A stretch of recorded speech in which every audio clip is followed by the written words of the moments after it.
நடப்பதெல்லாம் நம் நன்மைக்கே. ஒரு பணக்காரர் ஒரு காது கேளாதோர் மற்றும் வாய் பேசாதோர் கிறிஸ்தவ நிறுவனத்தை சந்தித்தார். அந்த நிறுவனத்தின் கண்காணிப்பாளர் வந்த பார்வையாளரிடம், அங்குள்ள ஊனமுற்ற பிள்ளைகளுக்கு தேவன் சரியாக ஈடு கொடுத்திருக்கிறார். அவர்கள் எல்லோரும் புத்திசாலிகளாகவும் தேவ பக்தி உள்ளவர்களாகவும் இருக்கின்றார்கள் என்று சொல்லி அதை அவரே சோதித்து அறியலாம் என்றார். வந்த பார்வையாளர் அங்கே அறையில் இருந்த பிளாக் போர்டில் பின்வருமாறு எழுதினார்: எனக்கு நன்றாக பேச முடிகிறது மற்றும் என்னால் கேட்க முடிகிறது. உங்களில் யாராவது ஒருவர் நீங்கள் அனைவர் மாத்திரம் ஏன் காது கேளாத பிள்ளைகளாகவும் மற்றும் ஊமைகளாகவும் இருக்கின்றீர்கள் என்று எனக்கு சொல்ல முடியுமா என்று கேள்வியை எழுதினார்.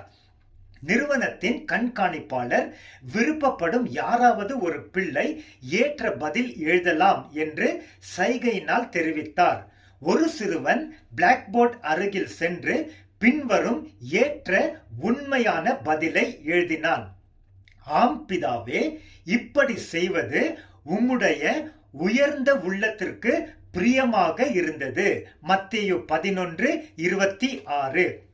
பிரியமானவரே, நாம் எல்லோரும் இந்த சத்தியத்தை ஏற்றுக்கொண்டவர்களாக ஒவ்வொரு நாளும் வாழ்வோமே என்றால் நம் நாட்கள் எவ்வளவு நிறைவாகவும் அமைதியாகவும் இருக்கும். நம் வாழ்க்கையில் தேவன் அனுமதிக்கின்ற வைகள் நிறைவேறுகின்றன. 2 வேத வசனங்களை கவனிப்போம். பரலோகத்தில் இருந்து ஒருவனுக்கு கொடுக்கப்பட்டால் அன்றி அவன் ஒன்றையும் பெற்றுக்கொள்ள மாட்டான். யோவான் 3:27. ஆங்கில வேதாகமத்தில் இன்னும் தெளிவாக எழுதி இருக்கிறது: A man can receive only what is given him from heaven. அன்றியும் தேவனுடைய தீர்மானத்தின்படி அழைக்கப்பட்டவர்களாக தேவனிடத்தில் அன்பாக இருக்கிறவர்களுக்கு எல்லாம் நன்மைக்குரியவைகளாக நடக்கிறது என்று அறிந்திருக்கின்றோம். ரோமர் 8:28. நமக்கு நெருக்கம், போராட்டம், பலவீனம், சோதனைகள், தனிமை, துக்கம், கண்ணீர், வேதனைகள் உண்டு. இவைகள் எல்லாம் நிரந்தரம் அல்ல.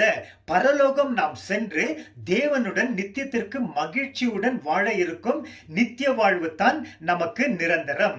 இக்கட்டான சூழ்நிலைகளிலும் தேவன் நம்மோடு இருந்து நம்மை பலப்படுத்தி நமக்கு உதவி செய்து ஒவ்வொரு நாளையும் நம்பிக்கையுடன் கடந்து செல்ல நமக்கு கிருபை கொடுத்து வருகிறார்.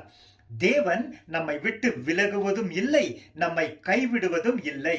எபிரேயர் 13:5. ஆமென்.